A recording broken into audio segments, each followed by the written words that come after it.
Donc, qu'est-ce que la médiumnité? C'est un vaste sujet.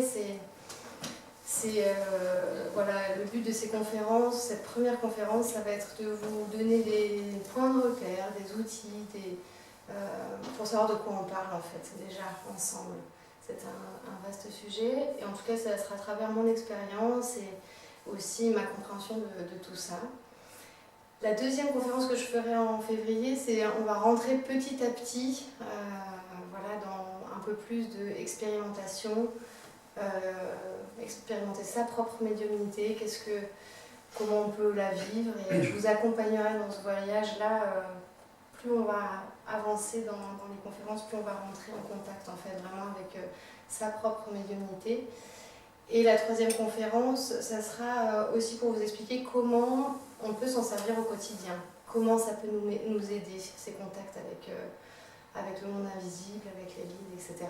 Et il y aura aussi un espace d'ouverture avec les guides de questions-réponses directes dans la troisième conférence, si vous avez envie de poser des questions. Et aujourd'hui, je ferai une canalisation à la fin voilà, de groupe où on va vraiment commencer à sentir la présence des guides aussi petit à petit tout au long de cette soirée. Voilà. Alors en fait, je me suis posé la question, moi, qu'est-ce que la médiumnité? En fait, ça avait...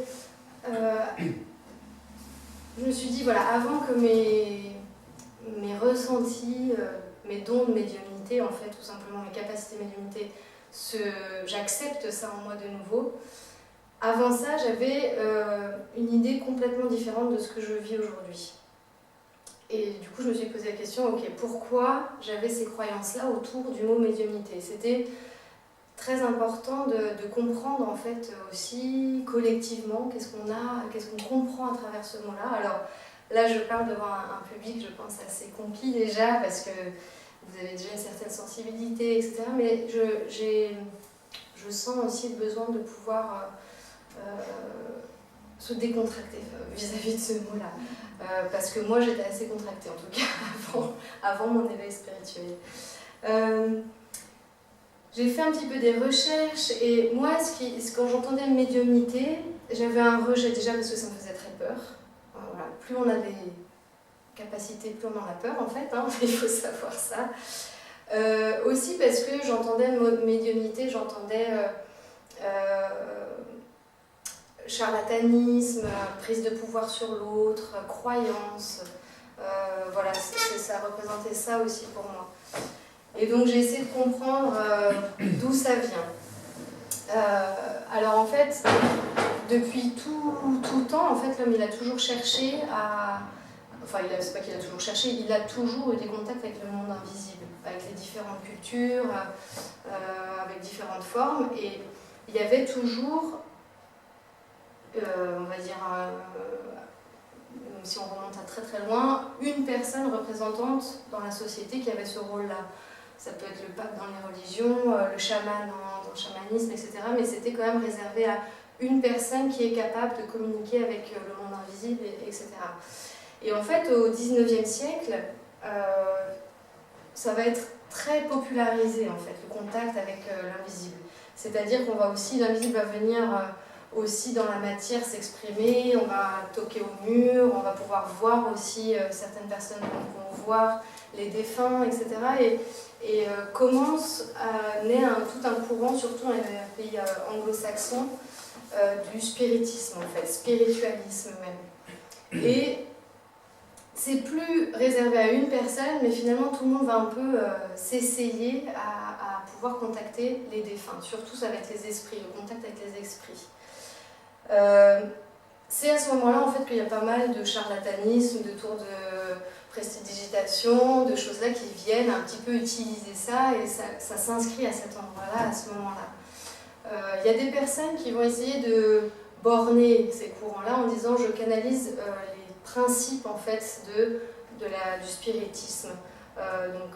Voilà, ils vont essayer un petit peu de cadrer ça, et il y a un Français qui s'appelle Allan Kardec, aux 1873, qui lui est catholique, donc comme beaucoup de pays aussi à cette époque-là, en tout cas le christianisme est très présent, Et lui, il est médium, il ressent des choses et il va essayer d'arrêter les tours de passe-passe, de divertissement, que ce contact en fait avec l'invisible, il cherche une dimension spirituelle. Il cherche à ce que ça soit plus un divertissement, mais qu'on ressente en fait, on contacte le divin, on contacte quelque chose de plus grand que nous, etc. Donc lui, il va rétablir en fait le spiritisme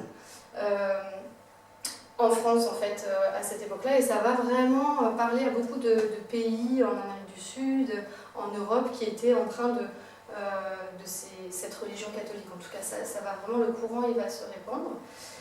Et par contre, tout ce qui canalise, voilà, comme pour borner un petit peu le courant, ça va être toujours avec cette couleur aussi religieuse, dans le sens, il y a les bons esprits, les mauvais esprits, il y a le principe de réincarnation, voilà, il y a le bien, le mal, l'enfer, le paradis, et il va y avoir cette médiumnité toujours teintée, il y a les mauvais, les bons esprits, etc.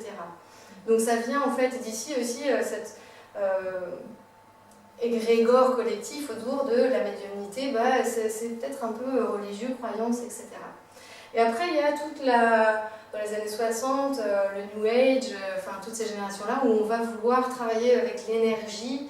On veut que, en tout cas en opposition à tout ce qui est matérialiste à cette époque-là, on veut trouver que l'humain exploite pas toutes ses capacités, donc on va plutôt avoir une vision holistique de l'être humain, quoi.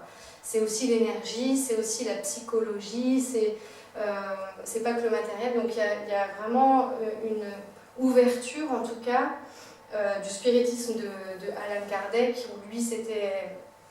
ça n'a pas vraiment évolué justement parce que ça restait un peu dogmatique en fait, sa vision des choses. Et voilà, la génération New Age, plus les courants se mélangent, et c'était très intéressant de voir que l'évolution de la technologie qu'on a pu vivre au XXe, XXIe siècle en fait, eh ben, elle est en parallèle avec l'évolution des consciences, de la conscience, de justement notre capacité à commencer à ouvrir en fait, et à... Voilà.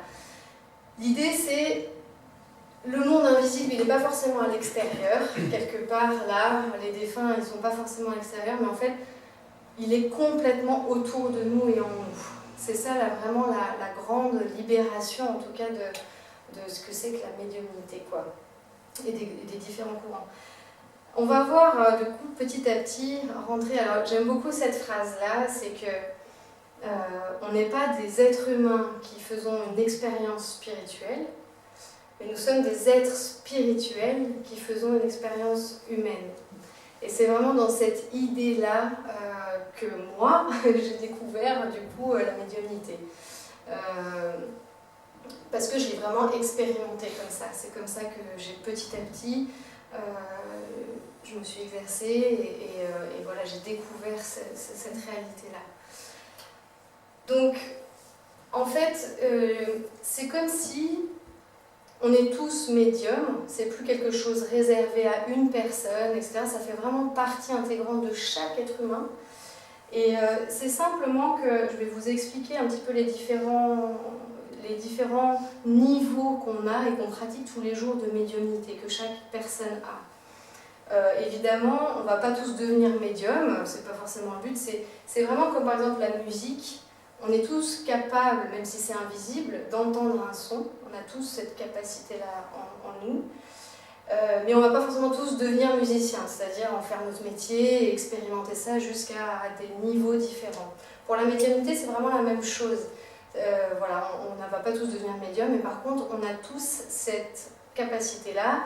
Et après, c'est à chacun d'avoir envie d'explorer ou pas ces perceptions. Alors d'abord, c'était l'idée de, ok, qu'est-ce qu'on perçoit tous naturellement, communément, de l'invisible? On va tous avoir, déjà, je l'oublie souvent, donc celui-ci, je vais d'abord le nommer, c'est la pensée, notre mental. La pensée est invisible, on ne la voit pas, mais on l'aperçoit en nous.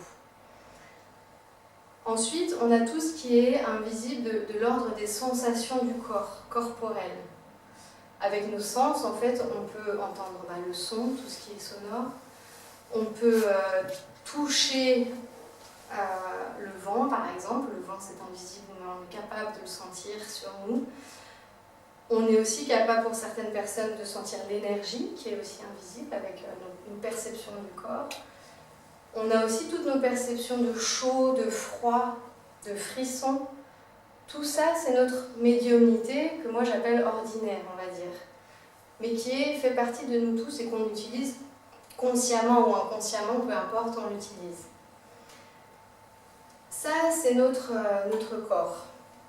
Ensuite, on a ce que moi j'aime bien nommer, c'est la médiumnité de la psyché. Ça veut dire que notre psyché, c'est notre force, c'est notre conscient et inconscient. On est tous capables de se connecter à nos inconscients sans le savoir. Quand on voit quelqu'un, on voit le physique, on entend ce que la personne nous dit, mais on entend tout ce qu'il y a derrière inconsciemment de ce que la personne dit. Ça, vous avez remarqué, c'était une fois un enseignement vraiment des guides qui m'a vraiment marqué en me disant détends-toi, Claire, quand tu vois quelqu'un, dans le sens où, voilà, il n'y a pas, on voit le moi qui se voit au moi, dans le sens de notre psyché, etc. Mais derrière, fais confiance à tes intuitions, parce que, en fait, le mental, il va tout de suite chercher à raisonner, à comprendre, et des fois, il y a des dissonances. On sent que le discours, il est bien, ça, mais je sens à l'intérieur qu'il y a quelque chose où j'ai envie de partir. Donc en fait, vraiment, c'est notre médiumnité de la psyché. On est tous, et souvent les thérapeutes, ils sont ils ont développé cette médiumnité-là. Parce qu'ils arrivent à sentir derrière le conscient ce qui se... Tout ça, on reste dans des vibrations qui restent humaines. On va dire des plans tout à fait de l'être humain comme on est constitué. Maintenant, j'arrive à l'étape d'après, donc c'est vraiment des niveaux en fait différents. C'est qu'on va commencer, plus on va être à l'écoute de nos médiumnités, plus on va pouvoir commencer à percevoir notre âme. Alors, pour moi, c'est vraiment la médiumnité de ce qui nous inspire. Notre âme, c'est quand on perçoit notre âme, c'est tout ce qu'elle... C'est elle qui nous inspire, c'est-à-dire, je joue de la musique par exemple, c'est elle qui me dit où aller, c'est elle qui me dit où est-ce qu'il faut que je fasse plus fort, où est-ce qu'il faut que je fasse moins fort. C'est elle qui va me dire, là c'est une idée de génie, là c'est ça que j'ai envie de faire. C'est cette connexion à cette partie de nous qui est plus grande, qui est on ne sait pas. Des fois on a des idées, on ne sait pas d'où elles viennent. Ça c'est cette perception, donc c'est notre âme, elle est sur le plan humain, terrestre, mais elle est sur aussi elle baigne dans ce monde invisible qui est uniquement spirituel, constitué uniquement de bien-être et de sérénité et d'amour. Donc elle est vraiment là-dedans et c'est elle qui n'est pas influencée par les souffrances de la psyché, de l'inconscient, de tous nos parcours de vie en fait.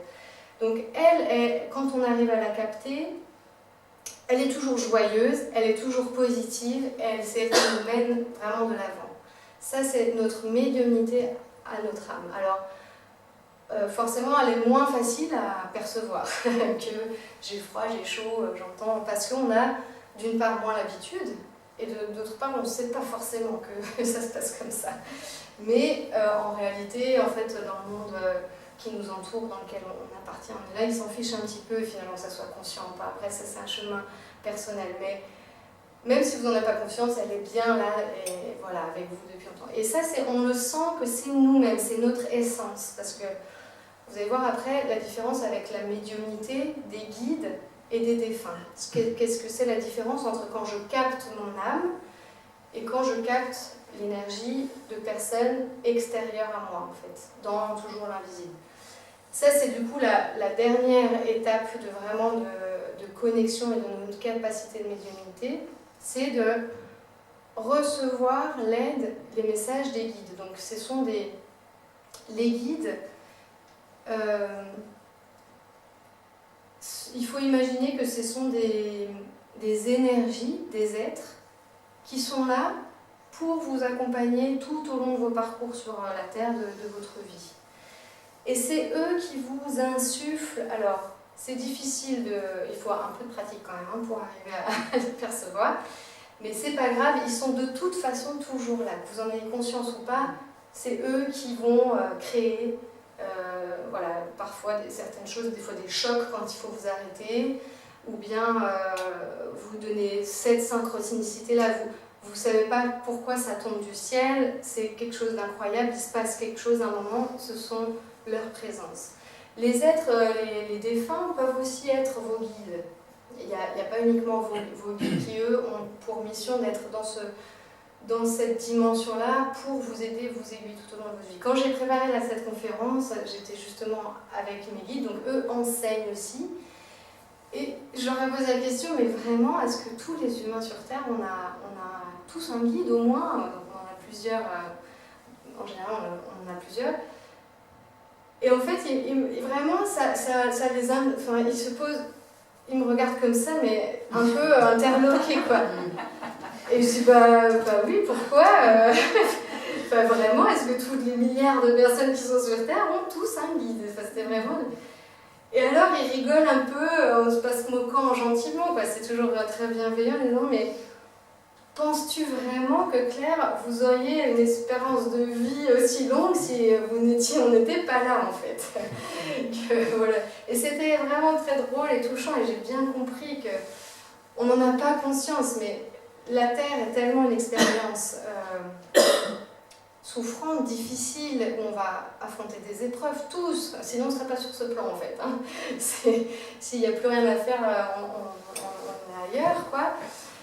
En fait, si les guides ne sont pas là, on se serait déjà pris plein de choses dans la tête et c'est fini, que ce soit par la maladie, peu importe, par tout ce qui peut nous arriver. Donc c'était vraiment étonnant, mais donc que ce soit même les personnes qui ne croient pas du tout à ça, peu importe, ils sont là à leur manière et eux ils s'en fichent en fait, qu'on soit conscient ou pas de ça. Évidemment que c'est très beau comme chemin de commencer à communiquer avec eux et qu'ils sont très heureux. Ça ne veut pas dire qu'ils sont complètement, ça m'est égal, mais dans le sens où ils seront de toute façon, eux, uniquement là pour vous aider, pour vous accompagner de toutes les manières qu'ils soient, en fait. C'est un amour inconditionnel, vraiment assez incroyable quand on le contacte, en fait, quand on peut le ressentir. Alors, en fait, voilà, comment ça se passe, quelles sont les portes d'entrée? Parce que il y a des personnes, par exemple, qui vont se dire « mais c'est quoi un guide? À quoi il ressemble? Comment on peut le visualiser, etc. » Et c'est ça qui est très difficile à expliquer, c'est que tout ce qui est de l'ordre du mental, c'est humain, en fait. Donc, eux, ils vont simplement utiliser, chez vous, les portes d'entrée les plus développées. Admettons, si vous êtes quelqu'un... ah oui, j'ai oublié de parler d'une chose avant aussi, dans nos médiumnités aussi, ordinaires, c'est les émotions. Évidemment, tout ce que... le sentiment, c'est-à-dire, ben là, dans ce lieu, je me sens pas hyper à l'aise, voilà, et j'ai envie de partir, ça me fait peur, hein, voilà, c'est tout ce qui est émotionnel. Et donc, si vous êtes un être émotionnel, ils vont toujours...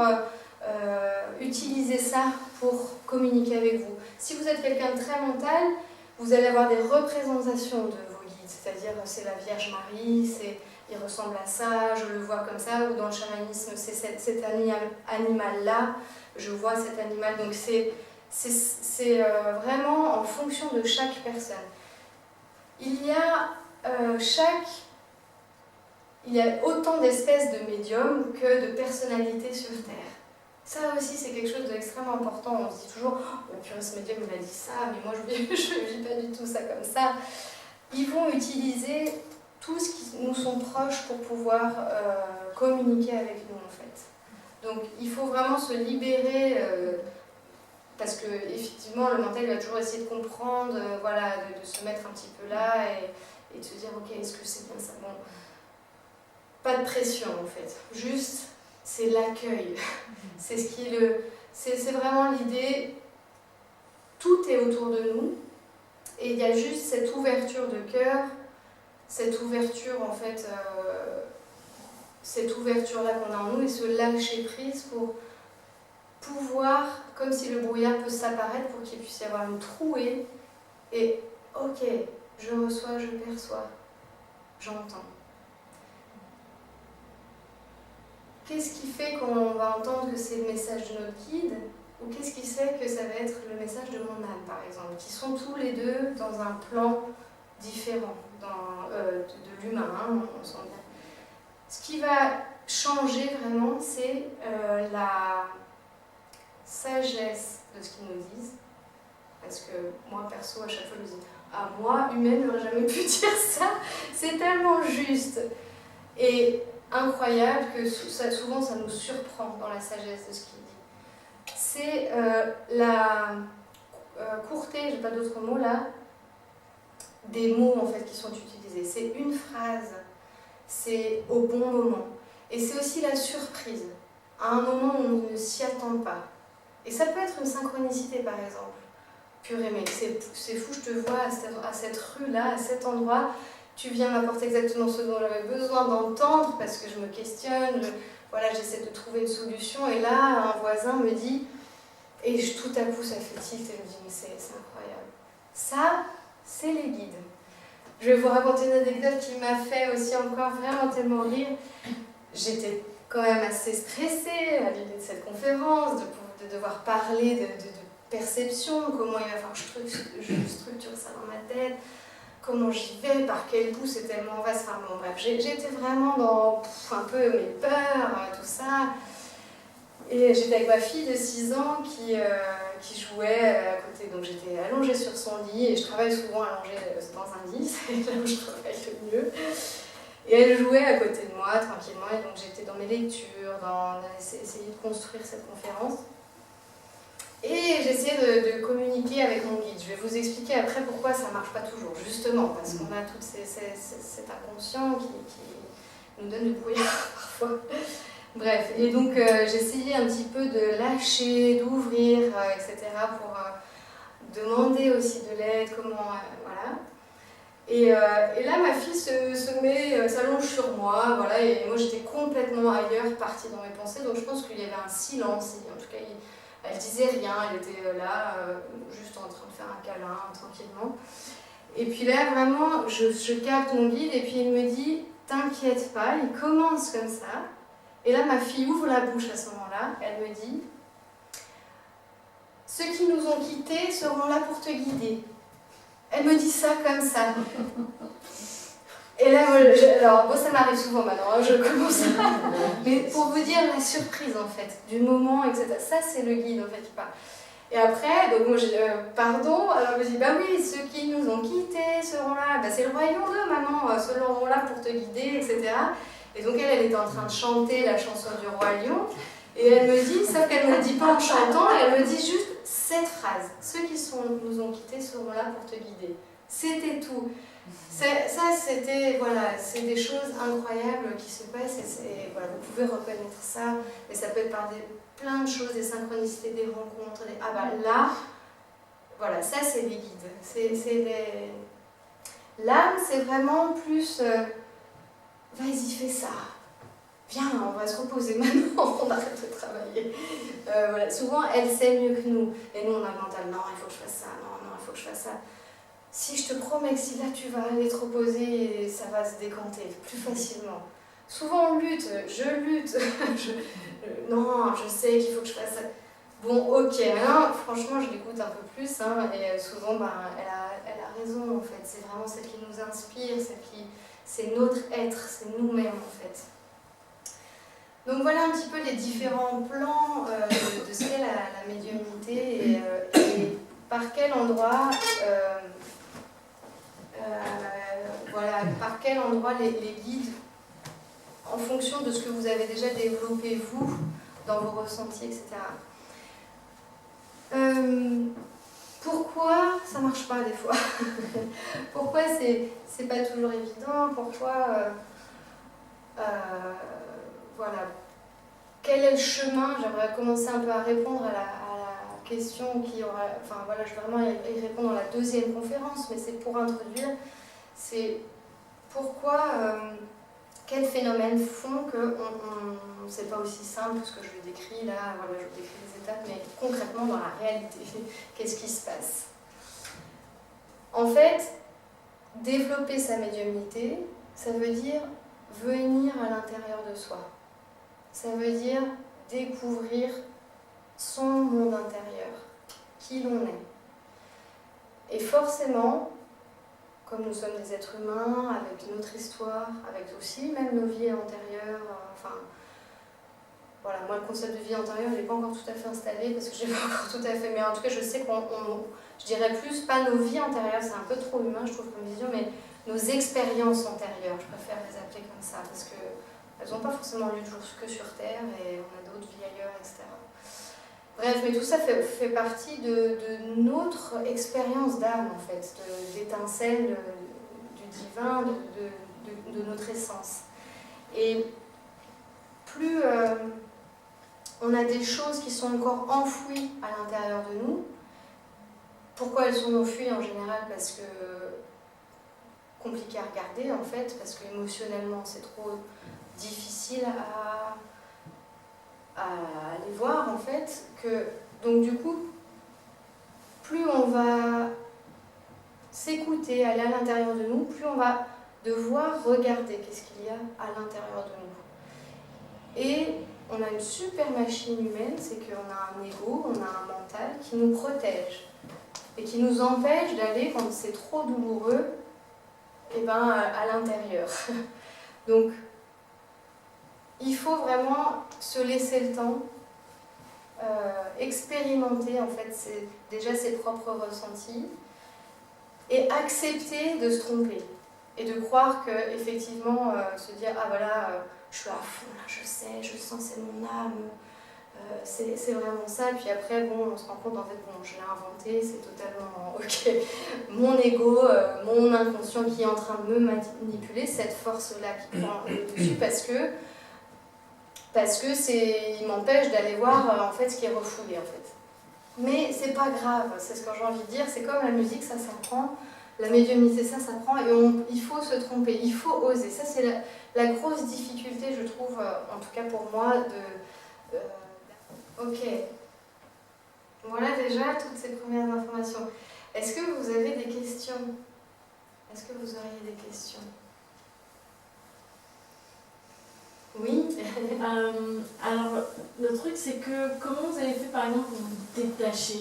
Je sais pas comment dire ça, c'est-à-dire que on voit pas mal de films, de séries, donc on va dire que quand on va avoir l'image devant nous, on va avoir une attente, parce que ce qu'on va regarder, je sais pas, il y a une série avec une médium qui travaille avec le FBI, par exemple, on voit ce qu'elle voit. Oui. Donc comment se détacher pour ne pas se dire, je m'attends à voir la même chose, par exemple? Oui, alors déjà, là ils me disent, je suis en canalisation quand je vous parle aussi, hein, donc on va sentir après les lignes. Ils me disent c'est pas grave, de toute façon, même si on cherche à voir ce qu'on attend. Dans un premier temps, il ne faut pas bloquer, se dire voilà comment je peux faire, etc. C'est se dire ok, j'ai vu la même chose dans le film, se servir de ça. Peut-être que ça va aider à être un point, une porte d'entrée en fait. Ensuite, la deuxième chose, c'est vraiment la pratique. Ça se pratique sur du long terme, c'est long comme apprentissage. Et les premières étapes, ça va être de se poser, et un des très bons outils, c'est la méditation. Parce que la méditation, c'est une technique qui permet juste de déjà être au contact de ses propres ressentis en fait. Donc de par la méditation, juste très simplement, moi je ne suis pas du tout dans il faut 10 minutes, 5 minutes, enfin en fait on s'en fout, on se met en état de méditation, c'est-à-dire je fais juste le moment où je m'arrête et j'observe tout ce dont on a parlé, mes premiers ressentis. Ok, déjà, en général, quand on est stressé, les pensées elles sont très souvent là. Il faut savoir aussi que on a mesuré le cerveau, l'activité du cerveau lorsqu'on est en transe médiumnique, où vraiment là on canalise vraiment le spirituel en fait. Plus on va canaliser, plus en fait le cerveau diminue dans son activité. Donc plus on est, voilà, on va dire, sans être en train de méditer, on va être à fond avec le cerveau, là il tourne bien, tac, tac, tac, tac, tac. Après on se pose et on médite un petit peu, dans le sens où méditer c'est juste, ok, là le cerveau il va juste un tout petit peu s'éteindre, donc au début il faut qu'il parle, on le laisse parler, c'est pas un souci. Et je commence à ressentir, en fait, qu'est-ce qui se passe? Ah tiens, est-ce que bah là, je me sens un peu oppressée là? Ou au contraire, ah purée, je suis bien là, à cet endroit-là. Voilà, juste déjà ressentir en soi. Et très vite, si vous arrivez déjà à ça, ah purée, il y a une émotion liée à ça. Ah là, je me sens triste, là, j'en ai lourd sur... ok, ben là, ça me permet déjà d'aller juste à accueillir cette émotion-là. Et petit à petit, plus on rentre dans cet état-là, plus la vibration aussi change. Comme là, quand je suis en train de parler, hein, quand je vous guide, on sent que là, l'énergie change, on ouvre un autre espace. Ok, on est dans cet espace-là. Qu'est-ce qui se passe ici? On ressent des choses. Là, il y a toujours, selon ce qui est en nous, il y a des fois des surprises. C'est pas grave. S'il y a des waouh, c'est fou le vertige, je m'en vais en temps courant, c'est aussi normal. Okay, c'est l'ego qui nous protège toujours, c'est nos peurs liées à tout ce que je vous ai raconté avant. Donc, on va des fois se sentir au début coupé en fait, hein, de la médiumnité. On sent que ça s'installe et tout à coup, plus de connexion. Moi, ça m'est arrivé. Souvent, au début, ou même dans mes canalisations, dans les séances, je me disais, purée, mais pourquoi là je vous perds, là, je sais plus, je suis où? Jusqu'à ce que je comprenne que la personne qui était en train, le message qu'on voulait me dire en face de moi, je ne pouvais pas le voir parce que c'était aussi en moi. Et après, voilà, en travaillant sur moi, j'ai pu libérer, plus j'ai libéré, plus j'ai pu accueillir l'autre et ce qu'on m'envoyait. Mais c'est tout à fait hyper logique et hyper normal en fait. Et petit à petit, à force d'expérience, de ok, là ça a coupé, pourquoi? Bon, après, on peut prendre le temps d'essayer d'un peu analyser, voir qu'est-ce qui s'est passé. Et à force de pratique, on va pouvoir rentrer dans des états plus profonds de transe médiumnique où là on va pouvoir ressentir vraiment l'énergie. Ce qu'on va pouvoir aussi appeler la Kundalini, c'est une espèce d'énergie où vous allez pouvoir sentir dans votre corps un espèce de mouvement comme ça. On peut imaginer, moi je connaissais rien, chakra, tout ça, franchement j'ai découvert après, mais je ressentais en fait. Après je dis, ah mais c'est ça en fait qui se passe, mais vraiment quand on est complètement connecté, on sent comme l'énergie qui transperce, enfin qui traverse plutôt, tous les chakras jusqu'au chakra coronal, et là, c'est l'énergie qui, voilà, c'est très fort, vibratoirement, c'est très fort. Si vous ne sentez pas de vibration énergétique, c'est un peu le mental qui vous dit, ouais, on y est quoi. Mais c'est pas un souci en fait, c'est pas grave. Mais concrètement, on ne peut pas se tromper, ah oui, ça c'est quelque chose que je voulais rajouter, au niveau de nos perceptions corporelles. Quand on est en contact avec le spirituel et les guides, le corps ne nous trompe pas. Le mental, oui, mais le corps, jamais. Donc ça, c'est vraiment un point de repère. Des fois, moi, quand effectivement je demande un peu d'aide et que je pose la question et j'essaie de me mettre en réception, j'arrive pas bien à le savoir et des fois, c'est plutôt avec le dialogue avec mon âme. Bon, c'est des choses pas trop... voilà, trop grave, okay, est-ce que ça serait bien que je fasse ça ou ça, je sens pas là, je sais pas trop où aller, à droite, à gauche aujourd'hui. Et je sais pas quoi répondre. Et du coup, souvent, je me repose cette question et j'écoute la réponse de mon corps. C'est implacable. Quand mon corps il fait ah, je dis ok, ça veut dire que j'y vais pas. Alors que ma tête me dit si, hein. Ça c'était incroyable. Je me souviens d'une fois où vraiment il y avait un atelier super avec des gens vraiment formidables. Et tout était parfait et je comprenais pas pourquoi je me sentais pas super bien. Et voilà, donc bon, maintenant je commence un peu à avoir de la pratique, donc je dis bon, on va poser, on enlève le mental, on commence à rentrer un petit peu. Et là, je m'autorise à écouter ce que l'on me disait et j'ai été mais hyper surprise entre le contraste de ce que je ressentais. C'était juste, je veux pas y aller à ce truc. J'ai envie de me reposer en fait. Et mon mental disait, mais si tu n'y vas pas, alors tu n'auras pas ça, ça tu vas louper à côté de tu ne vas pas rencontrer les bonnes personnes. Lui me disait vraiment, mais c'est la catastrophe si tu ne vas pas. Et en fait, j'y suis pas allée et c'était très bien comme ça. Je me suis très bien sentie et il y avait évidemment une raison pour laquelle j'avais parce que ça résonnait pas. Ce groupe avait beau être magnifique, concrètement, c'était magnifique dans le discours, mais bon, en tout cas, je le sentais pas du tout dans l'énergie qui se passait dans ce groupe-là. Et il n'y a pas de jugement, c'est-à-dire que laissez-vous vraiment, ça c'est ça qui est magnifique quand on commence à faire rentrer notre âme en nous, à vivre avec elle, à accepter, ça, alors je vais vous dire, parce que ça fait 2 fois qu'il m'envoie et je vais le dire. D'accord.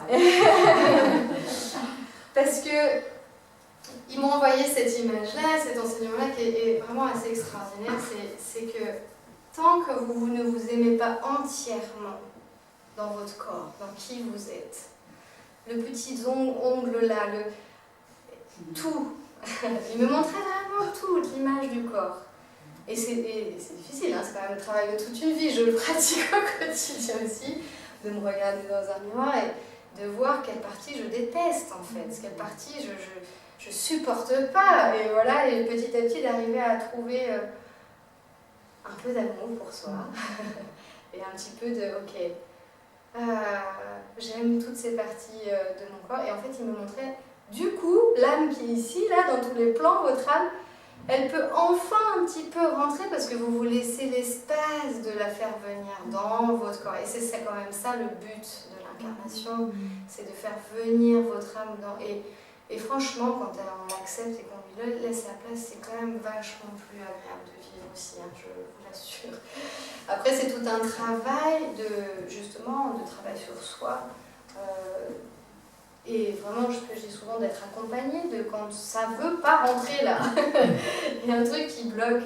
Pourquoi ça ne veut pas rentrer? Eh bien, seul, ça ne marchera pas. J'ai vraiment essayé, hein, en étant médium, tout ça, en me disant j'ai le contact, je suis ouverte par rapport. J'ai dû vraiment. Alors, effectivement, ils m'ont beaucoup aidé à m'amener vers mes blessures, à m'amener vers mon chaos, mon cataclysme intérieur qui était enfoui, refoulé, que je ne voyais pas. Ils m'ont amené à ça. Mais c'est grâce à une thérapeute qui m'accompagne que j'ai pu le traverser seule. Ça ne marche pas. Donc n'hésitez pas à vraiment trouver quelqu'un qui puisse aussi vous accompagner quand vraiment ça bloque, quoi. Quand vous vous sentez bloqué. Eh bien, ok, on va se faire accompagner. Demandez, ça aussi, demandez à vos guides. Faites des demandes, en fait. La demande, elle doit être vraiment... ils seront toujours là pour votre bien. C'est-à-dire que si la demande c'est « j'ai super peur, comment dire ça, donne-moi tout ce que j'ai besoin parce que j'ai hyper peur », et si c'est pas bon pour vous, ils vous le donneront pas, bon ça c'est évident. Mais par contre, j'ai vraiment peur, aidez-moi à traverser cette peur. Ils vont forcément vous apporter des personnes qui vont vous accompagner, c'est-à-dire qu'ils ne vont pas faire le travail à votre place. Jamais, en général. Vraiment, les guides, c'est des parents et c'est incroyable comme ils sont justes. Moi, quand j'ai vécu cet éveil, cet éveil spirituel, que j'ai reconnecté à tout ça, bon, ça a été un cataclysme en moi, par mon histoire personnelle, j'ai enfin trouvé pourquoi ça n'allait pas. Et voilà, et j'ai eu d'abord une grosse dépression de « Ah, mais je veux pas, qu'est-ce que je fous là sur Terre, moi? Ok, j'ai envie de rester avec ce monde-là et d'être ma source, quoi. » Et c'était magnifique, et je posais une question, il me répondait « Qu'est-ce que je dois faire avec ces personnes, ces situations? » C'était incroyable, et ils m'ont beaucoup envoyé de guérison au début, en fait, jusqu'à ce qu'ils s'aperçoivent probablement que je devenais un peu dépendante, et que du coup leur rôle c'était évidemment pas que je devienne dépendante, mais de vivre ma vie sur Terre. Et moi j'étais vraiment non mais j'ai rien à faire sur Terre, j'ai tout compris, j'ai des clés, je demande, ça marche. Et en fait j'ai plus de connexion du jour au lendemain pendant environ 15 jours, 3 semaines. Plus rien, plus aucune sensation, plus rien. J'étais en colère, mais un truc de fou. C'est-à-dire que moi, je dis, mais vous m'avez fait tout ça pour m'abandonner, me laisser. Enfin, c'était... Et en fait, évidemment, j'avais besoin d'exprimer cette colère. J'avais besoin de voir que j'étais en colère avec la vie, avec le monde, avec le fait d'être incarnée sur Terre. J'étais en colère avec ça. Et c'était pas eux qui allaient me substituer tout ça. Et c'est revenu une fois que j'ai compris que j'étais en colère. Voilà, des exemples pour... comment ça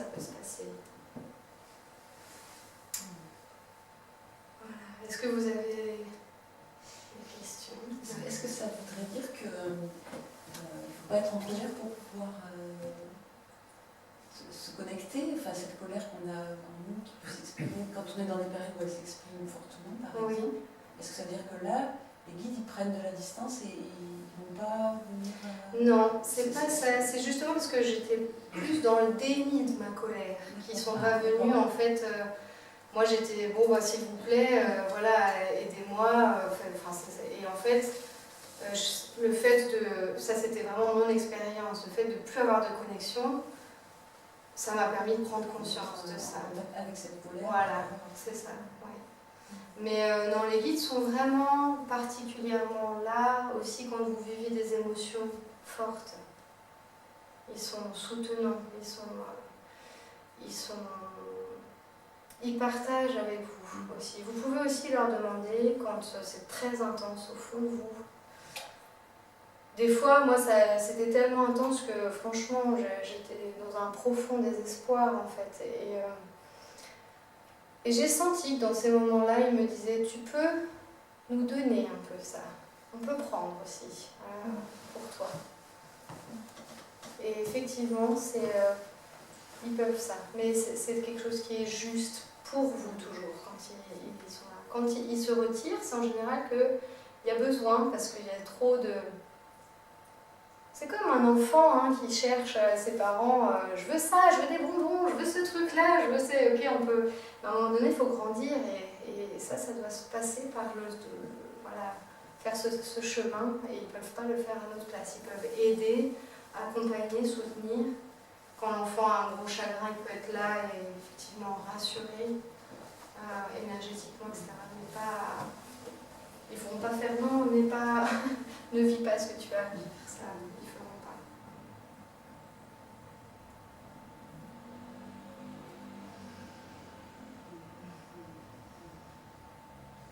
Est-ce que vous avez des questions?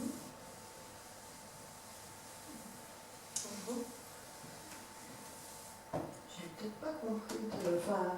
Parce que vous parlez que de guides. Oui. Mais moi, parfois, j'ai plutôt l'impression que c'est des gens que je connais, qui sont autour de moi. Donc, est-ce qu'on parle de la même chose? Alors, c'est vrai que je n'ai pas parlé beaucoup des défunts. Alors, dites-moi ce que vous sentez autour de vous des défunts, c'est ça ou autre chose? Pas toujours, parce que moi, de toute façon, je ne vais pas ressentir ce genre de choses. Mais ouais. oui, des défunts, oui.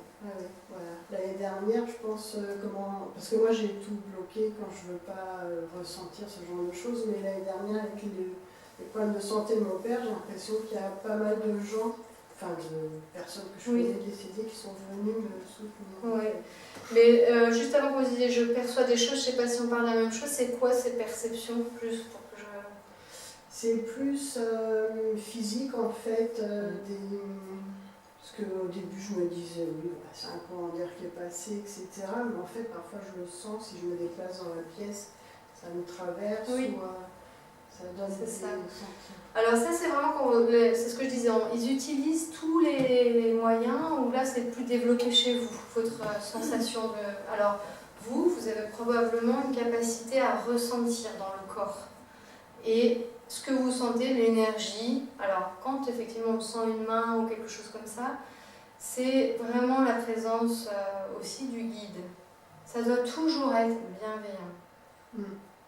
Si c'est « ah ça me fait peur, voilà, etc. » ou « je ne veux pas trop sentir », soit c'est la peur qu'il va falloir affronter. Moi je l'ai affronté concrètement.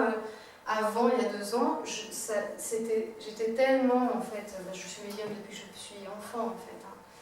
Mais j'ai coupé ça, bref, et j'étais tellement effrayée à l'idée de réouvrir ça.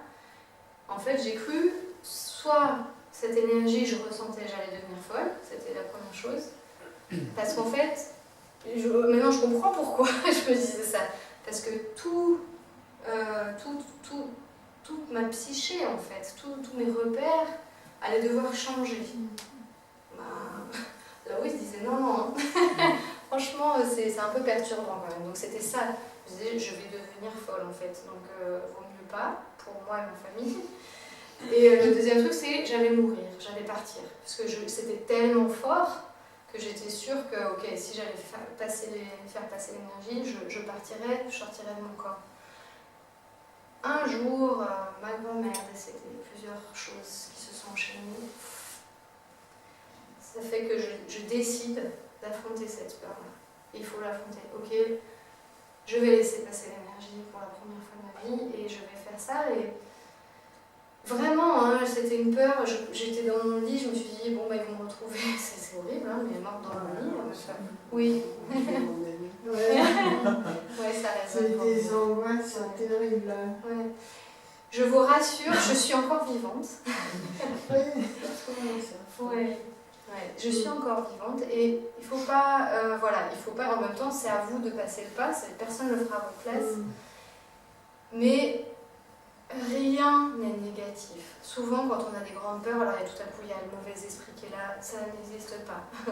Ce sont vraiment nos projections de notre psyché qui nous font croire ça. Quand il y a vraiment quand on ressent quelque chose, alors soit on a peur parce qu'on a vraiment les jetons d'ouvrir notre canal de médiumnité, nos dons, ok, c'est quelque chose, donc on dit non, stop, je veux pas. Mais c'est souvent quelque chose qui vous amène, oh, je reviens te montrer, etc. Ils viennent toujours, les moments de la journée, ça va pas quoi. La nuit où on est bien crispé. Voilà, mais tout ce qu'on peut ressentir de négatif, ce sont vraiment nos projections inconscientes qui utilisent ça pour... Voilà, donc c'est quelque chose que j'entends pas mal hein, dans les courants de médiumnité, les esprits négatifs, etc. Et je me suis posé beaucoup de questions parce qu'il y a des personnes qui ont beaucoup de dons, hein, des capacités à ressentir, et qui me disent « mais moi je le vois, Ok, non. » Et en fait, j'ai compris aussi avec des ressources qui sont dans la même... courant que moi, vraiment en parlant de ces égrégores en fait qu'on ressent, c'est-à-dire chez une personne quand il y a beaucoup de choses coincées, de colère, on peut voir quelque chose. Il y a des personnes qui vont capter une ombre sombre autour de la personne. C'est pas un défunt qui vient vous faire peur, ça n'existe pas en fait. Si les défunts viennent, c'est toujours pour du positif. Ils viennent pour vous dire je suis là quand il vous manque. Ils viennent pour vous dire je te soutiens. Il y a certains défunts qui... Alors là, j'en ai pas parlé beaucoup parce que les défunts, eux, ils font leur vie après. Hein. Donc, c'est-à-dire que s'ils sont là vraiment toujours pour vous, c'est qu'ils sont guides pour vous, par exemple. Ou ils se destinent après à accompagner les gens. Mais s'ils viennent, c'est spontanément, ils ne seront pas là tout le temps pour vous voir marcher, sauf ça peut être, mais c'est assez rare quand même. Qu'un proche défunt devienne votre guide, enfin, je n'ai jamais vu, mais je peux comprendre par contre que oui, il y en a qui deviennent guides, peut-être d'autres, etc. Mais si eux viennent, c'est vraiment pour vous transmettre un message, pour vous dire, voilà. Souvent, c'est quand même pour libérer la lignée, ce qui se passe dans les histoires de famille. C'est très très souvent, parce que ça n'a pas pu être fait sur Terre, donc eux, ils chopent le moindre petit canal ouvert pour venir et s'adresser à vous. Donc ça c'est parce que c'est très bénéfique pour tout est connecté, hein, tout ce qu'on vit nous en même temps que nos défunts, et ça c'est très libérateur aussi pour eux en fait.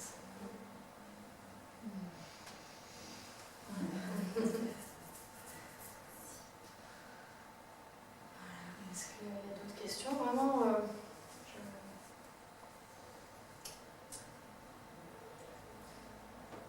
Disons, moi je me demandais, donc en fait on ne peut pas sélectionner quand on s'ouvre à la médiumnité, je veux dire, on est obligé un peu d'accepter tout ce qui va peut-être, ce que notre ouverture va nous permettre d'accueillir.